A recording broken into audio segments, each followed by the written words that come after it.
Pessoal, estamos de volta. Vamos continuar aqui estudando, né, essa formação, né, essa história aqui da Península Ibérica, o contexto das guerras de reconquista e formação de Portugal. Vimos na aula passada que o embrião de Portugal foi o Condado Portucalense. O Condado Portucalense surge no contexto das guerras de reconquista, tá? Vocês têm que saber isso, tá certo? As guerras de reconquista foram o quê? Tá? Foi a retomada, né, a tentativa de retomada, né, a retomada de fato dos territórios da Península Ibérica que estavam sob domínio dos muçulmanos. Tá? Essas guerras de reconquista duraram do século XII ao século XV. Na verdade, a gente pode dizer que essas guerras de reconquista elas vão até formar a nobreza ibérica. A nobreza ibérica, né, ela é uma nobreza formada na guerra. Ela é uma nobreza de guerra. Tá? Ela é uma nobreza que se fundamenta por esse conflito, por essas guerras de reconquista. Tá? Vale lembrar uma coisa que nós falamos também na sociedade, quando nós estudamos a sociedade medieval. Tá? Nós vimos que os guerreiros, tá? Os cavaleiros, chamados cavaleiros medievais, passaram cada vez mais a serem identificados como nobres. Há um verdadeiro enobrecimento dos cavaleiros medievais. E muitos nobres eram cavaleiros.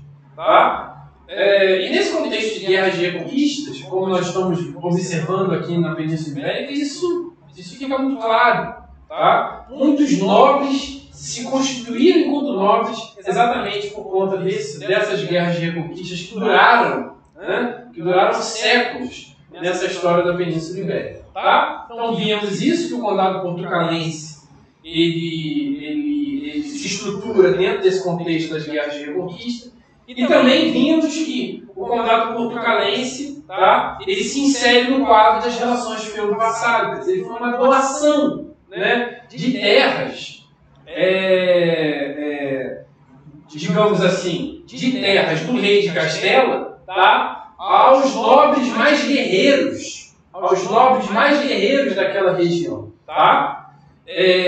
Ou seja, é um acordo entre nobres. É um acordo entre nobres. Tá? Não foi só uma doação de terra. Você pode ter uma doação de terra, né, a um determinado nobre que de repente tinha um domínio em um determinado território, mas a vários outros nobres, como uma forma também, né, de construir relações de fidelidade desses nobres com o rei de Castela naquela ocasião. Tá? Então vamos seguindo aqui, né? Vamos aqui para o slide, onde nós paramos, e vamos seguindo. Então, aí continua no slide, ó, afirma aqui. Aí nós temos, né, um slide aí, né, do século XII, e verificam que abaixo, o século XIII aumenta, né, essa região aí de Portugal aumenta, a região de Castelão e Castela também, Aragão também, enfim, e verifiquem que a parte que é reservada aos muçulmanos diminuiu consideravelmente já no século XIII. Consideravelmente, nós observamos aí, né, essa redução. Tá?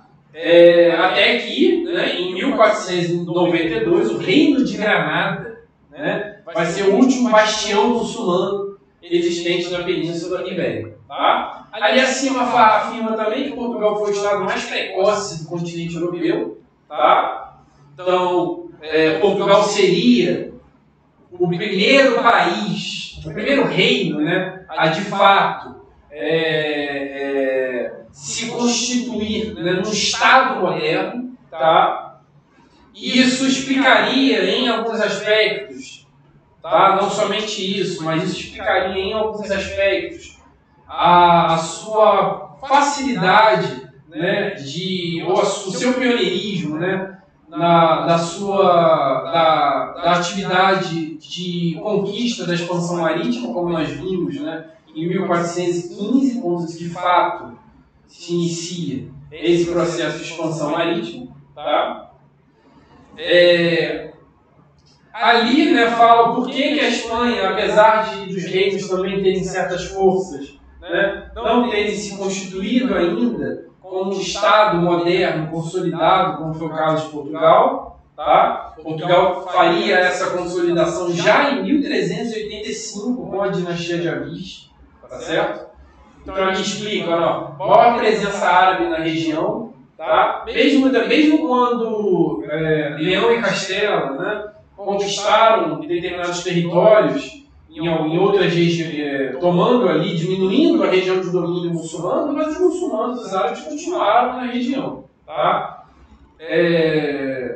E especialmente, né, o que deve explicar, sobretudo, são rivalidades políticas e regionais que muitas vezes dificultaram que a Espanha, né, se consolidasse ali como Estado moderno. Agora sim, vale fazer certa ressalva em relação a isso, tá? Isso também é uma história que a gente precisa também relativizar em alguns pontos, tá?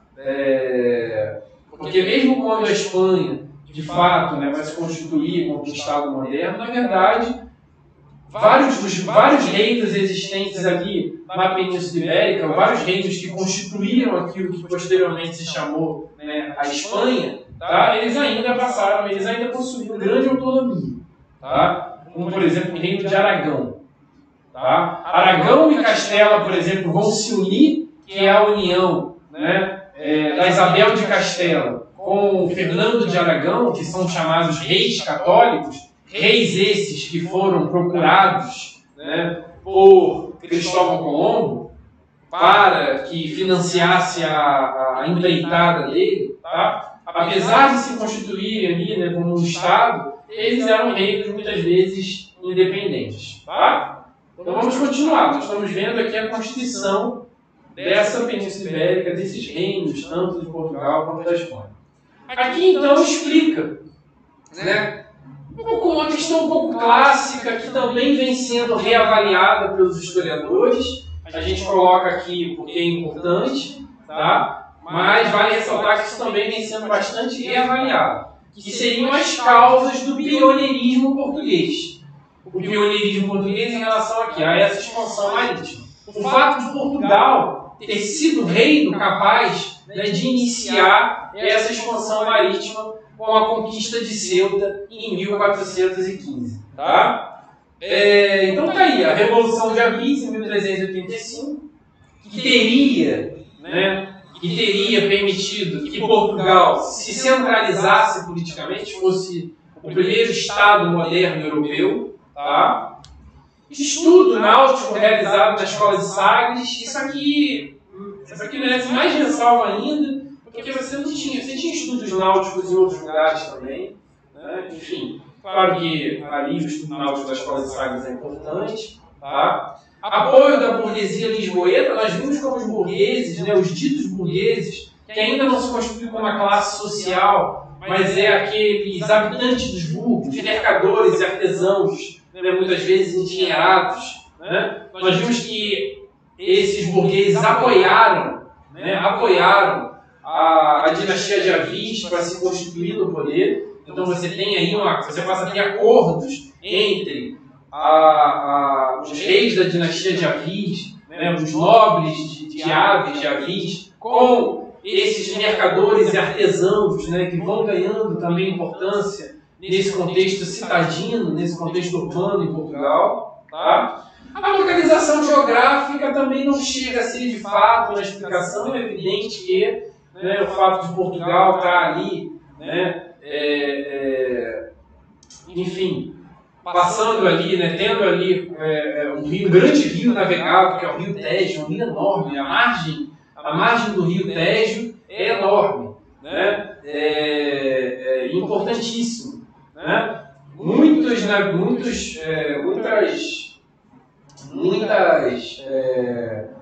empreitadas marítimas, né? As empreitadas marítimas saem ali do Rio Tejo, né, em Lisboa, ali na região de Belém, né, que é uma região mais ou menos a 10 quilômetros de Lisboa, né, ainda fazendo parte de Lisboa, enfim. E ali a região do Tejo, uma região belíssima, para depois, né, depois desembarcar ali no Oceano Atlântico. Tá? Claro que o fato de Portugal estar próximo, talvez, do norte da África, né, estar próximo dali, seria um facilitador, mas isso em si também não chega a ser uma explicação de fato, tá? Então, assim, a gente precisa sempre ter muita cautela com essas explicações, né?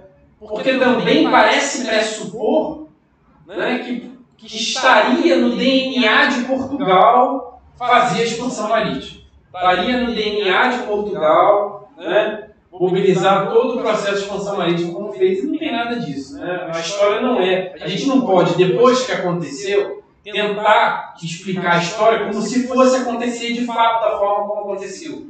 Porque a forma como aconteceu não necessariamente poderia acontecer. Há uma série de causais, há uma série de aspectos casuais que poderiam acontecer ou não. Tá? Então a gente não pode fazer uma história teleológica. Isso é uma coisa que vocês vão perceber, que eu vou sempre questionar. Vem aqui no quadro comigo. Ó. A gente não pode fazer uma história teleológica. Tá? Teleológica, né, vem de telos. Telos seria, né, como se fosse uma coisa, né, que já está lá esperada. Né? Um telos. Né?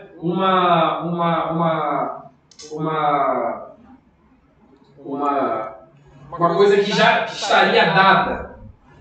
Tá? Então a gente não pode fazer uma história teleológica.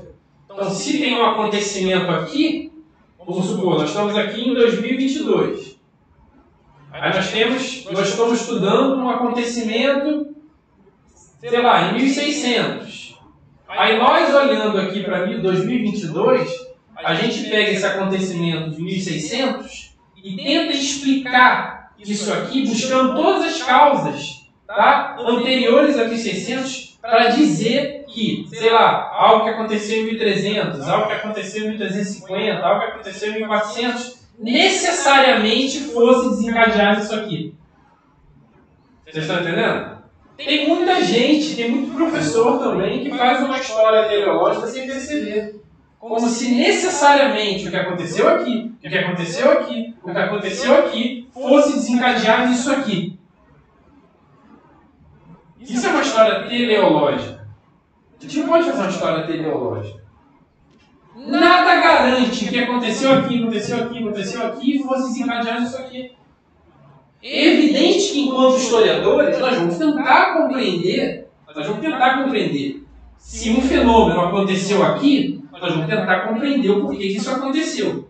Mas ao fazer análise do porquê que aconteceu, nós não podemos, né, achar que buscar causas, explicações teleológicas, ou seja, dizendo que o que aconteceu aqui necessariamente iria desencadear aqui, isso aqui, isso aqui. Não é assim que se estuda, com cuidado a história. Tá? Até porque as coisas muitas vezes são casuais. Existe isso na história. Algo casual. Algo que não necessariamente poderia acontecer daquela forma que aconteceu. Ou necessariamente aquilo que aconteceu, você precisa buscar uma série de causas. Não é assim que se estuda, né, a história. Tá? Agora, é claro, não estou dizendo aqui que não tenha explicações, não tenha raízes históricas. Não é isso que eu estou dizendo. Estou só dizendo que nós não podemos achar que o que aconteceu em 1600 necessariamente iria acontecer por conta de todas as causas que nós estamos vendo anteriormente. Eu vou dar um exemplo para vocês de história teleológica que não tem nem a ver aqui com o que nós estamos estudando, mas vamos lá, vocês vão entender. Por exemplo, quando a gente está estudando o Império, costuma-se dizer que costuma-se analisar a queda da monarquia, a queda de Dom Pedro II, tá? Por um processo de enfraquecimento da monarquia desde o fim da Guerra do Paraguai. Então isso é uma história teleológica. Você busca explicar a queda da monarquia tentando perceber, né? Aí pega pelo menos desde a Guerra do Paraguai, desde o final da Guerra do Paraguai, em 1870. Tentando compreender desde 1870, ó, a monarquia está enfraquecendo, a monarquia está enfraquecendo, ela está perdendo apoio, ela está fazendo isso, assado. Então, ó, isso explica, desde 1870, explica que a monarquia vai cair em 1889. É claro que a gente, enquanto historiador, vai perceber que desde 1870, algumas coisas estão acontecendo.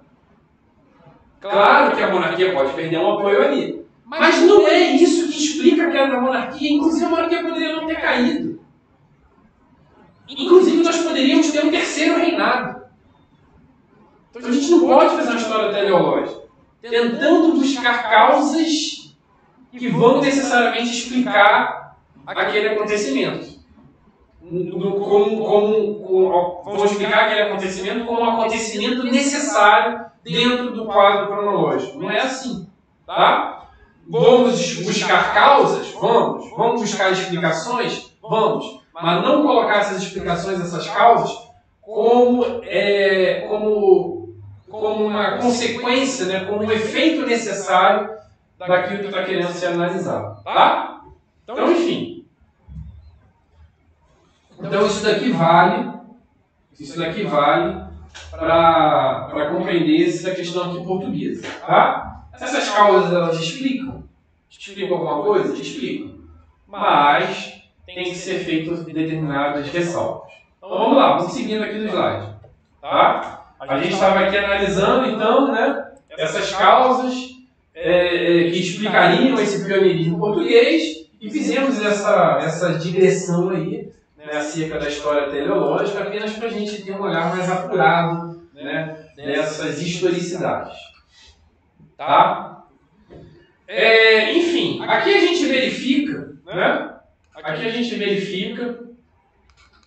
como vão se constituir, né, como se constituíam as rotas de comércio na época. Tá? Então a gente viu, né, que Portugal passou a ter de fato essa condição, né, segundo essa explicação, de ter, né, a conquista, né, de ser o pioneiro da expansão comercial. A expansão comercial vai se iniciar com a conquista de Ceuta. Tá? Ali no mapinha vocês conseguem verificar a cidadezinha de Ceuta, bem no norte da África.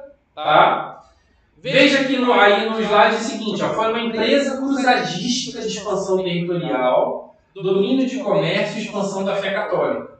Depois dessa conquista, os portugueses continuaram pelo Atlântico procurando as regiões de Douro. Então vamos lá, tem várias coisas para falar aí. De fato, tá, os portugueses conseguiram dominar a cidade de Ceuta. Por que Ceuta? É a pergunta, né, que fica aí na cara. Por que Ceuta? Por que Ceuta? Tá? Ceuta era uma cidade mercantil e manufatureira. Era uma cidade muito importante do ponto de vista mercantil. Tá? Vocês conseguem verificar ali no mapa que aparece Ceuta, aí tem ali, ó, em Ceuta tem umas linhazinhas vermelhas e outra verde. A verde liga Ceuta pelo norte, por todo o norte da África, tá? Ligando Ceuta do ponto de vista mercantil, vale ressaltar, do ponto de vista comercial, ligando Ceuta a regiões como, por exemplo, Calicut na Índia. Também percebe ali na linha vermelha que liga Ceuta a regiões, tá, da África Ocidental. Tá? Regiões como, cidades como Tombuctu, que foi uma cidade importantíssima, tá? Do reino de Mali e depois de Songhai. Nós vamos ver isso com calma, como esse Songhai vai tomar as regiões de Mali, mas no reino de Mali, Tombuctu foi uma cidade importantíssima, Tombuctu foi uma cidade cultural, né? Foi uma cidade intelectual, foi uma cidade de grande riqueza. Tá? Ali temos, né, outras cidades também da África Ocidental, e isso mostra o quê? Isso mostra que, do ponto de vista comercial, Ceuta estava ligada a várias regiões, né, tanto da África, quanto, né, do norte da África Ocidental, quanto da própria Ásia. Só que, quando os portugueses eles escolhem Ceuta, o objetivo de Portugal é controlar determinadas rotas comerciais, que muitas vezes, né, se encerravam em Ceuta, ou passavam por Ceuta, ou tinham Ceuta como um elemento importante. Então a escolha de Ceuta não foi à toa. O objetivo de Portugal, né, como sempre o Portugal procurou fazer, muitas vezes não conseguiu, mas o objetivo de Portugal era controlar determinadas rotas comerciais. Só que o que acontece? Quando, né, Portugal conquista Ceuta, as rotas comerciais, né, as pessoas que controlavam, que participavam dessas rotas comerciais, vão desviar essas rotas comerciais para outras cidades. Então, a conquista de Ceuta não cumpriu aquele objetivo inicial que Portugal possuía, que era controlar algumas rotas comerciais, algumas rotas transsaarianas. Tá? Vou pegar um mapinha aqui mais à frente para eu poder explicar para vocês, né, dessa questão das rotas transsaarianas. Só um minutinho.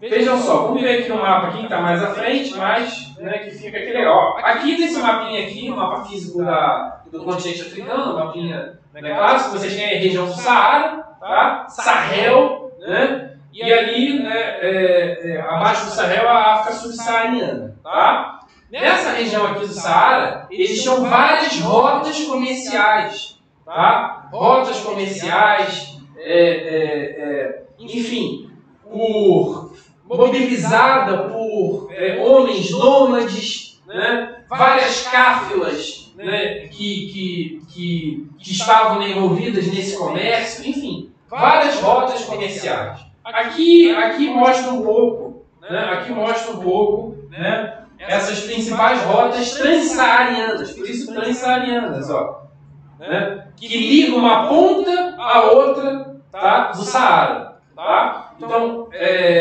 rotas transsaarianas, tá, que ligavam e passavam por várias cidades importantes, né, que, de certa forma, formando uma verdadeira rede mercantil, né, que unia, tá, não só o norte da África, várias regiões, como até a África além do Saara, essa África negra, né, que essas cáfilas e essas pessoas que estavam envolvidas nesses comércios, tá, conseguia, a partir também de redes fluviais que participavam também desse comércio, trazer produtos que eram, tá, do sul do continente africano, esse sul do continente africano desconhecido ainda em vários aspectos pelo europeu, para o norte da África e para a Europa através do Mediterrâneo. Então essas rotas transsaarianas são importantíssimas. E o objetivo de Portugal, né, ao conquistar Ceuta, era controlar, né, parte, né, ou controlar certo aspecto, controlar parte dessas rotas transsaarianas. Mas não conseguiram. Quando Portugal conquista Ceuta, tá? Essas rotas que passavam por Ceuta, que tinham Ceuta como uma cidade importante, elas foram desviadas. Isso mostra também, né, a habilidade que os africanos tinham desse comércio. E apesar dos portugueses, né, como vamos verificar, né, se instalarem em determinadas regiões do continente africano, feitorias, isso só foi possível porque o português teve que se adaptar ao comércio africano, teve que fazer negociações com reinos africanos. Não foi do jeito que Portugal queria. E a própria questão de Ceuta já demonstrou isso. Porque simplesmente as rotas comerciais foram desviadas de Ceuta. Claro que a conquista de Ceuta teve uma importância. Claro que a conquista de Ceuta pode ter facilitado algumas coisas para Portugal. Claro que a conquista de Ceuta gerou alguns incômodos, pode ter gerado alguns incômodos, né, em determinados aspectos políticos e econômicos, para determinados domínios, políticos do continente africano. Sim, mas simplesmente Portugal percebeu ali com Ceuta que não seria possível, tá, essa conquista, né, fácil dessas rotas comerciais. Tá? Ceuta como vimos, o início da expansão marítima portuguesa, o início dessa expansão marítima desse contexto europeu, tá? E foi justamente ali que vai iniciar toda essa história da expansão marítima que nós estamos estudando. De 1415 até a chegada dos portugueses né, na Índia, tá? Até a chegada dos portugueses na Índia, na década de 90 do século XV, né? Em 1498, tá?